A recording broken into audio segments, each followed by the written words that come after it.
한국인의 정통 주간신문 이루서울 1325호가 발행됐습니다. 이루서울 TV 시청자 여러분의 많은 관심과 성원 부탁드립니다. 안녕하십니까. 이루서울 TV 주간 박중진입니다. 저희가 드디어 100회를 맞았습니다. 그리고 진심으로 감사드립니다. 13만 넘었습니다. 13만 넘었지, 그래. 예. 야, 진짜 딸이 방송하면 13만, 이제 15만 좀 넘었으면 좋겠습니다. 예, 그동안 60분 정도의 유력 인사가 출연해 주셨습니다. 이 자리를 빌어서 그분들에게 감사의 인사를 드리고, 특히 사실 이제 이봉규 박사하고 김갑수 우리 평론가하고 이 목요일 날 자리를 끝까지 지켜주고, 거기 이제 함익병 우리 강적들 멤버들이 오랫동안 지켜오다가 한 30회 정도 지나서 이제 사람들이 너무너무 이제 586 지겹다. 예, 거기가 다 586이거든요. 옛날에. 그 김갑수 이런 분이 586이에요? 아, 거기는 58년생이네요. 난 그러니까 586이지 뭐. 나는 뭐 75 뭐 이래들. 아니. 거기는 58년생 진짜. 그럼 60대 초반이야. 그리고 이봉규 거기도 58년생이네요, 두 분 다. 70 넘은 줄 알았는데. 777 뭐 이런 거 아니야? 함익병 선생 777 선배는 거기는. 586 세대 맞습니다. 다 거기다 58하고 한 게 있어요. 근데 말씀하시는 거 보면 오잉 777 너무 이라고 꼰대 777. 같아가지고. 아, 두 분 꼰대 아닙니다. 제가 볼 때는 두 분은 꼰대는 아니에요. 원래 꼰대들끼리 꼰대인지 모르지. 사실 미치겠다 나. 그래서 내가 이 야, 방송 댓글이 보니까 박종진 뭐 준석이한테 너무 놀림 당하고 봐라, 뭐 자기 그런 거 유리한 있더라. 댓글로 보는 거야. 불리한 거뭐 1000개 2000개인데 안 보고. 주간 박종진이 시청자 여러분께 많은 사랑을 받았는데 이게 뭐 개그 콘서트냐 아니냐 뭐 이런 얘기인데, 개콘보다 더 재밌다. 아, 그런 것도 있었습니까? 예. 그래서 보니까 네. 어차피 사회 보는 분이 이렇게 진지한 정통 시사로 갈 수준 안 되니 닌 차를 개콘으로 가라. 뭐를 모르는구나. 제가 대한민국 최초의 정통 시사 프로 데일리 캐도남마 그럼 그렇게 한번 해봅시다. 그러면 최초입니다. 최초. 그럼 그렇게 한번 해봅시다. 그렇게 하면 저기 다 이제 구독자 빠져? 세무조사하고 뭐 이런 거 많이 나오고 그러고 힘들어요. 준석이 때문에. 아, 형님 이제 힘들었구나. 준석이 아버님도 사업하고 그러시네. 누가 저 형이 사업 안 해요. 아닌데. 평생 봉급생활자야. 가짜 뉴스. 근데 네, 이거 아, 그것도 왜? 초를 붙여야죠. 그래도 이게 안 돼. 이제 안 되나요? 저렇게 안 누우면 돼. 힘들어요. 불은 한번 꺼져버리면 못 붙여 이제. 촌농 떨어지면 형님 됐어요. 알아. 네. 빨리 꺼 빨리 꺼. 자, 빨리 100주년 박수 쳤어요. 자자자자. 아, 100일. 이거 생일 축하라고 하면 안 되구나. 1년. 이거 누가 먹으라 이거 들밀고 이거 막 초를 막. 자, 나는 요 부분만. 요거 위에 거 하나만 먹읍시다. 자, 우리 이제 네, 감사합니다. 그래 맛있는 거. 자, 이거 꽃도 있어요. 꽃도. 아, 그래요? 끓음 냄새. 저거 사갖고 왔어요. 100회를 축하합니다. 감사합니다. 이루서울 TV 제작진은 또. 아 이번엔 또 이름 잘못 넣은. 있다 있어 이거. 월급 좀 뭐야. 올려줘. 이거 또 뭡니까? 실버 버튼이 왔습니다. 실버 버튼 왔습니까? 실버 이게 얼마 이상이야 되지 이게? 10만. 뭐 몸무게 재는 겁니까 이거? 뭡니까 이거? 이게 뭐예요 이거? 이겁니까 그냥? 이게 끝이에요. 아, 이게 끝이에요? 네. 받았나요? 받았죠. 형 이거 반으로 쪼개면 안에 현금 있어요. 진짜요? 이 안에? 진짜. 한번 해봐. 내가 또 그 케이크를 왜 바닥에 놔? 제가 지난 모르겠는데. 제가 지난 추석 연휴에 그 할 게 없어가지고 예. 그 종진이 형이 또 갑자기 또 왜 종진이 형. 생각하는지 몰라. 추석 연휴에 갑자기 종진이 형이 생각나가지고. 정진이 형부터. 그래서 그 어머님이 특수 나 좋아하잖아. 의류 제작. 자 어머님이 오늘 좋아하잖아. 계속 쓰고 있어 오늘. 근데 나 까만색 좋아해. 자, 근데 그다음에 이게 우리 아까 너 전에 옷도 줘. 이제 입고. 형님은 옷이 없대요. 야, 왜 남들은 옷 주고 나는 아, 진짜. 형 이거랑 가격 똑같아 2만 원이야. 알았어. 형님은 옷이 없대요. 근데 이게 조국 아웃보다 우리 방송에는 박종진 아웃을 더 원하는 것 같아요. 야, 진짜 왜 고양정 고수? 이게 야 된다. 이름 다 붙였네. 이거 여기는 진보네. 읽기 좀 그러네. 왜 진보라고 아니 하잖아. 밑에 안 나와. 진짜 여기까지만 안 백이 나오네. 진짜 백이 보수? 야, 왜 남의 정체성? 조대원이 안 나온다. 방석 아, 깔아야겠다. 괜찮아요. 야, 고양정 조대현이야. 가린다. 근데 이제 이준석 내가 보니까 여기 이루서울 나와서 많이 떴어. 뭔 소리야? 여기 저만 사람이 와서 많이 떴고 네. 그러고 나서 보니까 다른 데서도 많이 부르고 해서 또 백본토로 이런 데서도 또 잘해. 내가 경험한 건 거꾸로예요. 보면은 박종진이 거기 나와가지고 왜 그렇게 웃고 떠들기만 해 다들 뭐 이런 얘기만 들어요 보면은. 사실은 웃고 이러는 와중에 우리가 또 핵심을 짚고 이러는 게 중요해요. 너무 심각하면은 나는 사실 심각한 거 너무 싫어. 정치도 좀 즐거워야 된다고 생각해. 유머가 있고 옛날에. 예, 그리고 뭐 사실은 뭐 이제 좌파 우파란 단어는 전 쓰지 않겠습니다. 자유민주주의냐 아니냐 뭐 요 정도만 내 얘기하겠습니다. 갈수록 오른쪽으로 이제 아니 근데 솔직히 말해서 이 자리를 빌어서 얘기하면 중도라는 게 어쩌면 우리가 책임이 있지 않는가 이런 생각이 있어요. 중도라고 표방하는 박종진 저도 지금의 이 사태를 만든 책임이 있는 사람이 아닌가.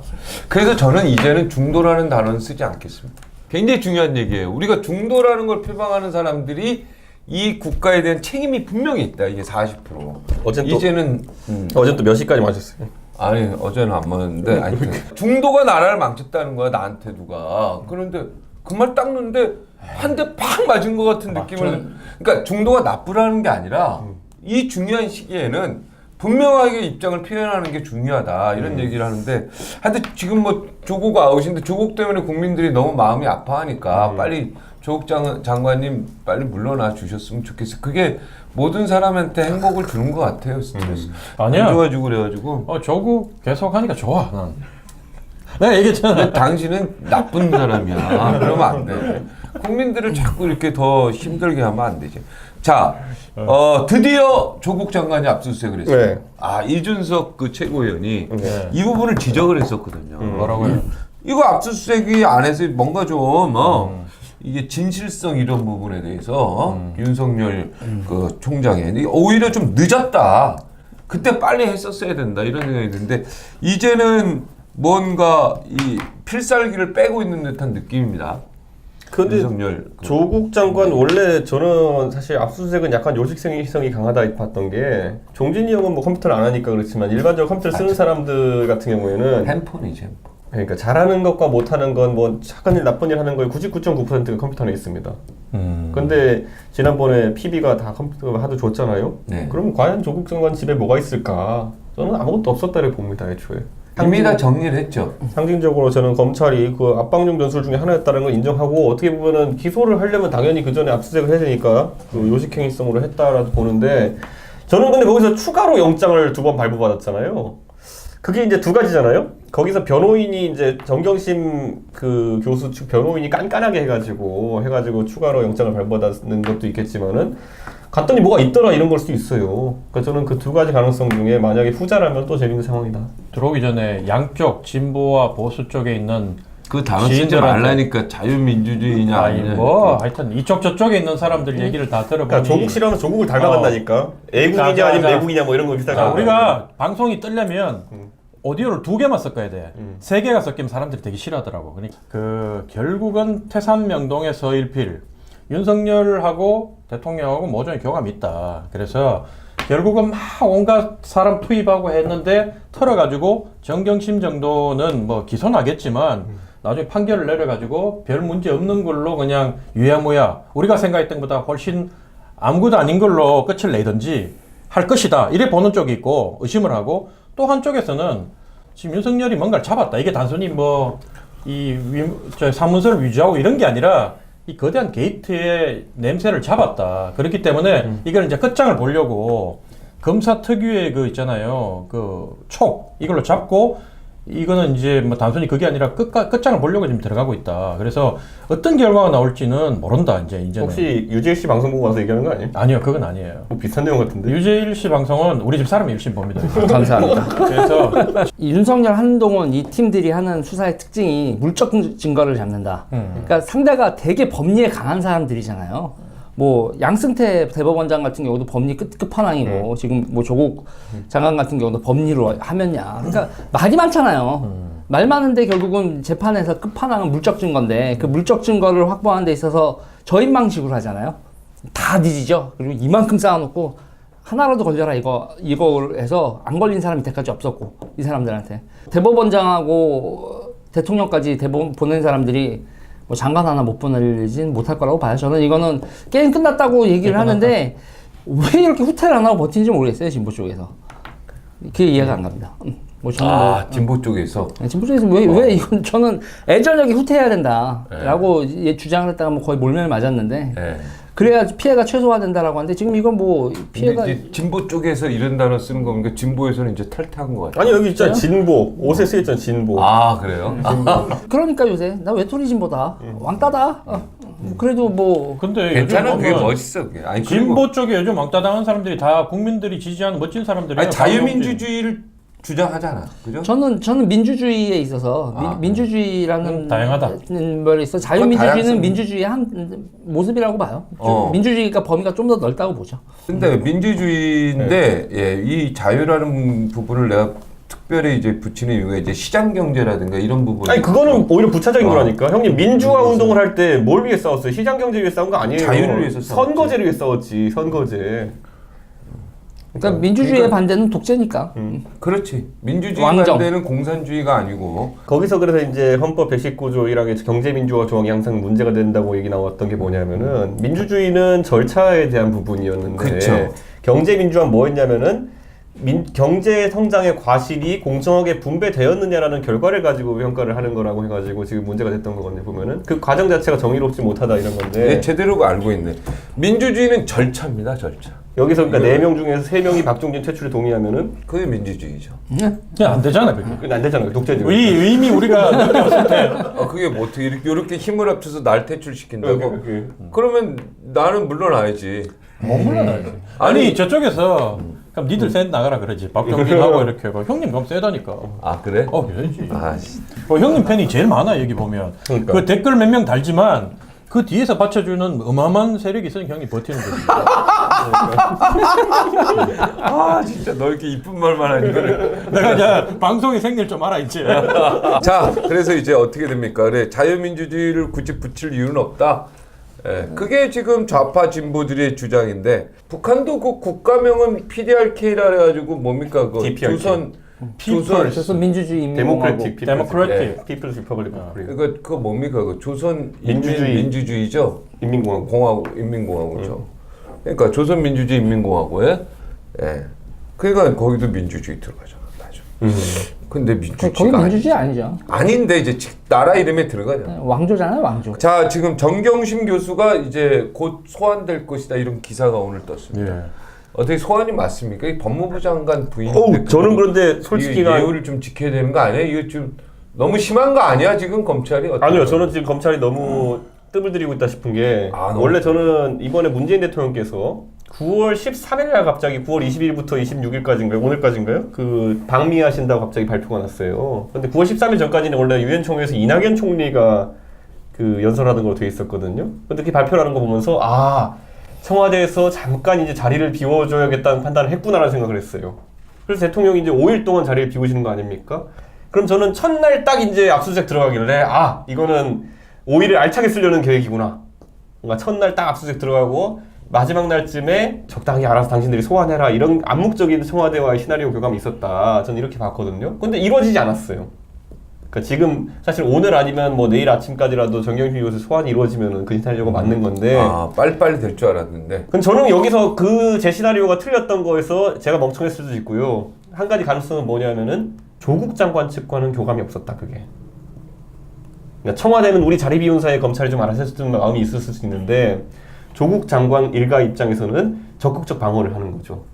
압수수색 당시에도 변호인들이 계속 그거에 대해 가지고 태클을 걸고 그래가지고 영장 2번 더 발부받아오고 소환 같은 경우도 소환 일정 조율을 할 거 아닙니까 변호인들이랑. 근데 그 변호인들과의 조율 과정에서 최대한 늦추려고 하는 것 같고 뭐 이런 것들이 복합적으로 작용한 걸 봐서 생각보다 조국 장관과 대통령은 원팀이 아닐 수 있다. 조국 장관하고 대통령하고 원팀이 아닐 수 있다. 그렇지. 그런 말 썰이 있잖아. 그러니까 저는 대통령하고 윤석열하고 도리어 교감을 한다 이런 말도 있다고요. 에이 그 설마. 아니요 저는 그러니까 그런 임명을 안 했지. 만약 그렇다면. 아니요 우리가 지금 임명하지, 그러니까. 이제 보세요. 민주당에 있는 사람들은 지금 진영 논리 때문에 조국 장관에 반대하면 나쁜 놈 이렇게 몰고 있지만은 사실 저는 지금 윤석열 총장이 본인이 그냥 대통령에 충직한 검찰총장이라고 봤을 때는 오히려 이렇게 가는 길이 맞다고 봐요 보면은. 그러니까 윤석열 총장이 누구한테 잘 보일 일이 없는 사람, 예를 들어 조국 장관 잘 보일 일이 없는 사람이라 치면은 예를 들어 박근혜 국정농단 때 보세요. 그때 최순실이나 아니면 뭐 그때 권력서열 뭐 면이다 했을 때 그거를 올바르게 지적하는 게 옳은 일입니까? 아니면 그거를 덮는 게 옳은 일입니까? 아니 그러니까 지적하는 게 옳은 일인데 그렇다면은 지금 우리 야당이나 이런 쪽에서 자유한국당이나 야당 쪽에서 주장하고 있는 문재인 이퀄 조국 이렇게 예. 이야기하는 프레임에서는 전혀 잘못된 거예요. 저는요, 저는 이렇게 생각해요. 우리가 대한민국 이거 완전히 야당이 아니 잘못된 아무리 대통령께서 다른 생각이 거죠? 있더라도 문재인은 사과해라 막 이러잖아요. 하야하라 막 이런 얘기까지 나오는데 그 야당 수준이 여당의 지금 그 스킴 수준을 못 따라가는 거지. 대한민국에 검찰이 아무리 열심히 뛰어다니면서 이거 한다 해도요, 대통령은 다른 정보 라인으로 검찰이 가지는 정보 정도는 다 갖고 있어요. 근데 대통령 당신께서도 법률 전문가이고, 근데 이 상황에서 당신의 판단이 없겠느냐. 저는 대통령 아니 그러면 전화로 예를 들어서 구가 그동안 고생했다. 잠깐 쉬어라. 내려와라. 이러면 끝나는 거 아니야.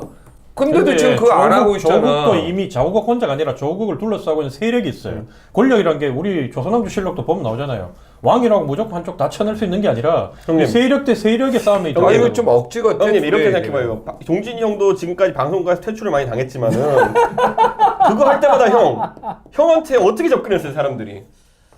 형이 가장 믿었던 사람들이 와가지고 형한테 아쉬운 소리를 하잖아요. 그랬어요? 네, 그러니까 형 그 사람들 되게 화가 나가지고 술도 마시고 이러잖아요 보면은. 근데 지금 매일 이렇게 지금 조국 장관도 지금 봤을 때 대통령께서 이미 판단하셨더라도 직접 대통령이 얘기할 수는 없는 상황일 거예요 보면은. 그렇기 때문에 돌고 돌고 쿠셔넣어가지고 결국에는 그냥 담당 PD가 형한테 전화하잖아요 보면은. 평소에 너 지켜줄게 하던 형들은 안 나타나고. 네 그 예를 들어보니까 맞는 것 같네. 앞으로 대화할 때 이렇게 예시를 이용해라.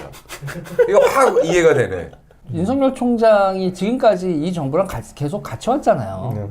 뭐 적폐청산 뭐 이렇게 하면서. 그러니까 네 분이에요, 네 분. 조국 대 윤석열은 지금까지 같이 온 권력 집단 내 네 분인데 지금 이 정부 들어서 이런 네 분이 한두 번이었냐고요. 이재명, 뭐 안희정, 이게 뭐 기타 등등 많았는데 뭐 그 저번에 이제 당대표 선거했을 때도 그때 김진표 의원하고 이해찬 장난 아니었거든요. 문재인 대통령이 이런 네 분이 날 때 개입한 적이 겉으로 보여졌을 때 개입한 적이 한 번이라도 있느냐? 없어요. 어느 쪽 손을 들어주는 거 없고 그냥 니네들끼리 박터지게 싸우다가 이기는 놈이 이기는 놈이에요. 지금 이거는 윤석열하고 조국과 관련돼서 문재인 대통령이 지금까지 보여준 패턴으로 한다면 그냥 박터지게 싸우다가 둘 중에 하나 죽으면 이긴 놈이 이긴 놈이에요, 이건. 또 이 얘기를 들으니까 또 그런 거 같네.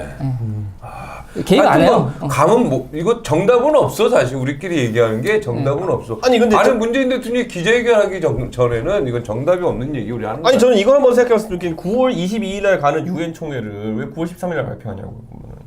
난 그거 이해 안 간다니까 그거. 저는 그렇게 봐요. 문재인 대통령은 이긴 놈하고 같이 가서 레임덕을 최소화한다.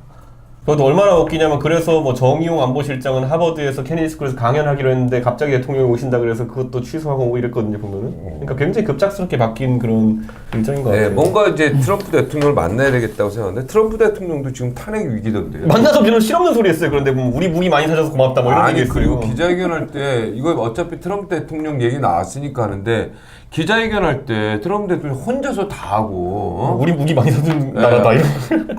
한 번도 문재인 대통령한테 안 주고 그때 기분이 너무 진짜 여기서는 우리가 문재인 대통령 비판할 수 있지만 그래도 해외 나가면 우리가 문재인 대통령 편을 들어줘야 되는 거 아니야? 근데 지난번에 문정인 대사 가려고 하다가 빠꾸 먹었잖아요. 문정인 대사 가려다가 이제 그 아그레망이 안 나와가지고 했는데 더 큰 문제는 뭐냐면은 지금 그 뒤에 바로 이수혁 대사를 지명했거든요.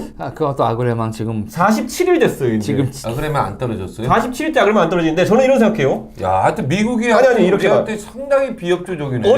어쨌든 북미 무슨 회담하려고 그러고 그다음에 뭐 그 이번에 대통령이 급한 일정으로 어쨌든 미국을 간다고 했으면은 그 일정을 미국 대사가 좀 준비할 수 있게라도 동맹국 간에는 좀 미국 대사 좀 오케이 해줄 수 있는 거 아니에요 지금 보면은. 근데 이게 안 된다는 거 저는 의외라는 거예요. 예전에도 물론 보면 뭐 100일씩 걸리고 한 사람도 있었지만은 지금 상황에서 우리는 대사 없는 상황에서 지금 이제 방미를 간 거거든요.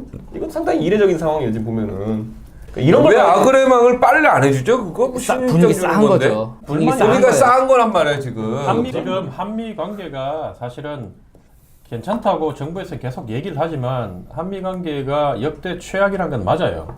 맞고 근데 이제 정부 대 정부기 때문에 대놓고 막 이렇게 지를 수가 없기 때문에 아주 사소한 것에서 불만 표출하는 거예요, 지금. 네. 저는 그렇게 봅니다. 아니 저는 그 트럼프 대통령이 그 해가지고 우리 무기 많이 사준다 이런 거 하는 거 보면서 아니 우리 대통령이 무슨 무기업자냐고 그 가가지고 그런 얘기를 왜 하냐고요. 저는 이제 만만하게 보니 그렇죠. 그러니까 만만하게. 창피하고 우리를 무시하는 거예요. 만만하게 보는 거예요. 그러니까 저는 정말 좀 부끄럽습니다. 사실은. 그거 같은 경우에 이제 트럼프를 좀 욕을 해야겠는데 아 진짜 하세요. 욕해야 돼 그런 거. 하세요. 그거는 그거 같은 경우에 욕해야죠 뭐. 이건 트럼프 욕 들어도 지금 싼데. 트럼프가 그렇게 무리하게 굴지 않는 정상이 없어요. 그래. 거의 모든 정상한테요. 혼자 기자 얘기하고 일본에 뭐 혼자 팔았지? 얘기하고 뭐가 팔았네 일본에? 옥수수. 나 옥수수 팔았지 일본에. 아 근데 트럼프 이번에 탄핵되는 거 아닌가요? 탄핵 그거 뭐- 임기 얼마나 남았다고? 아니 뭐 재선거 나올 거 아닙니까? 근데 그 뭡니까 어느 그 우크라이나. 우크라이나 대통령한테 전화해서 자기 부통령 조사하라 막 이렇게 압력 넣고 이런 그 녹취록 나오면서 야 이게 어떻게 대통령으로 할 수 근데 있는 일이냐 형님 말이야. 그 약간 그런 게 있는 게 트럼프는 그 도덕적 기대치가 또 낮은 대통령이기 때문에 의외로 이슈화가 안 되는 것도 있어요 보면은. 제가 올 봄에 미국 갔다 왔잖아요. 꽤 오래 갔다 왔는데 그 경제가 너무 좋아요. 현재 뉴욕 같은 데는 트럼프를 지지하지 않았던 사람들까지도 지지를 많이 하는 게 일단 기본적으로 그 정권이 인기가 있으려면 경제죠. 경제죠. 그러니까. 경제가 좋으면 이 문재인 대통령 하는 것도 지금 경제가 너무 좋으면 다 넘어가. 조국 문제 돈 따시고 배부른데 우리가 그에 관심을 가지겠어요. 근데 경제는 너무 안 좋은데 뭐 북한하고 평화하자는 것도 좋은데 이제 중도층까지도 북한하고 관계만 집중을 하고 우리 국내 정세를 그렇게 살피지 않는다고 지금 비판하는 거 아닙니까? 그 정성의 반의 반이라도 이쪽 보라고 하는 이유가 지금 경제가 내가 가보면 너무너무 힘들어. 사실은 우리 삼겹살집 하는 친구도 보면 옛날에는 한 개 테이블에 저녁 시간에 한 3번쯤 손님이 3번이 돌았대요. 지금 8개 테이블이 있는데 한 테이블 정도 꽉 차기도 힘들다는 거예요. 그러니까 8팀이 들어오기도 힘들다는 거예요, 요즘은. 아니 그러니까 우리 동네에 가면은 삼겹살집이 있는데 거기가 삼겹살도 맛있는데 삼겹살 요즘 비싸 그리고. 근데 거기 돼지 이제 할 건데. 뭐 부추랑 콩나물 이렇게 얹어서 구워 먹는 게 맛있어요. 근데 가서 원래 계속 제가 더 달라 그러거든요. 근데 요즘 민망한 게 뭐냐면은 고기를 더 시켜야 될 것 같은데라는 생각이 들 그렇죠. 정도로 그러니까 가게에 가면은 이제 테이블이 옛날보다 적은 게 눈에 확실히 띄어요. 문화적인 거를 이렇게 함부로 건드리는 게 아니라고 생각을 하는 게요. 52시간 노동제가 낳은 정말 문제 중에 하나가 회식 문화를 박살냈거든요. 회식 문화 박살내고 법카 사용을 자제시키면 그러면 저녁에 개인 카드로 밥을 먹는 것만 남으면 당연히 그러니까 그렇지. 줄어들죠. 회식에 이렇게 한번 제가 아는 사장이 불렀는데 한 사람 이거 52시간에 포함되는 거죠? 이렇게 했다는 거야 직원이. 네. 사실 너무 많이 하는 것도 부담된다는 것도 뭐 일부의 이야기지만은 반대로 지금 상황에서는 적어도 회식할 일이 없어졌다는 말이 나올 정도로까지 사라졌어요. 보면은. 문화를 어쨌든 이렇게 뭐 옳은 방향으로 보지만 경제적으로 봤을 때 사업하시는 분들한테는 너무 힘들지. 그러니까 식당도 딱 8시 되면 끝내고 2차 안 가고 노래방 되겠어요. 노래방 다 폐업되고. 노래방 가면 다 비어 있더라고요. 노래방 완전히 지금 난리 났어요. 사양 사업이죠. 예. 옛날 노래방은. 왜냐면 노래방은 맨정신에 못 가거든요. 맨정신에도 가요, 형님. 그러니까 맨정신에 가는 사람들이. 난 아니니까. 그래도 이게 노래 이렇게 좋아하니까. 한잔 해야지 그렇게 가는 건데. 야, 그 노래방을 어떻게 그러니까 노래 자체를 즐기면 돼요. 저희 동네 그 식당 하시는 분 얘기해 준 거는 밤에 1시간 더 열어놓으려면은 적어도 1시간에 10만 원 매출이 더 나야 된다. 1시간 더 열어놓으면 10만 원은 그 시간에 매출이 나야지 내가 인건비하고 소때 말하면 똔똔이단데 네. 인건비고 재료비고 다 하는데 문제는 10만 원이 안 나오니까 안 해요. 안 하니까 5만 원어치도 소비가 더 안 되는 거지 원래 발생했을 때는 그만큼도. 그러니까 저는 이게 돌고 돌아가 피드백하고 계속 나가지고 계속 땡겨질 거지 보면은. 맨하탄도 일부 다른 데는 10시만 되면 다 닫고 맨하탄도 12시 되면 다 닫아요. 왜냐면 거기는 인건비가 비싸기 때문에 뭐 이렇게 우리처럼 24시간 이런 거 상상도 못 한다고. 그러니까 이제 이런 정책들이 이제 문화를 많이 바꿀 거고. 근데 자, 미국 같은 경우에는 관광객 많이 와. 뉴욕 같은 경우에는 또 볼 것도 많고 다른 첨단 산업, 금융 산업 이런 걸로 계속 부를 창출하기 때문에 거기 있는 사람들은 시간당 얼마지 최저임금이 한 15, 6불인가 뭐 이렇게 주고 이 사람들 돈이 도는 곳이기 때문에 풍족하게 사는데 그럼 한국은 이제 서민들 어떻게 살아야 되느냐. 그래서 이게 이런 문제도 있는 거예요. 이게 잘 보면 그래서 이제 도심지에서 회식을 안 하고 밖에 나와가지고 이제 자기 집 주변에서 밥을 먹어라라는 이론도 있어요. 그런데 이게 성립하려면 기본적으로 우리나라에서 해결돼야 되는 것이 대도시권의 광역교통 자체가 제대로 이제 해야 되는 거거든요. 예를 들어 광화문에서 직장 다니는 사람이 고향 집에 가가지고 먹으려면은 1시간 반 더 걸리거든요, 보면은. 1시간 반 걸리지. 그러니까 그러면 밥 먹을 타이밍 지나니까 그렇게 못 하는 거예요. 아, 맞아. 요즘 강남 택시비도 올라가지고 옛날에는 강남 타면 한 3만 원이면 갔거든. 12시 전에 가면.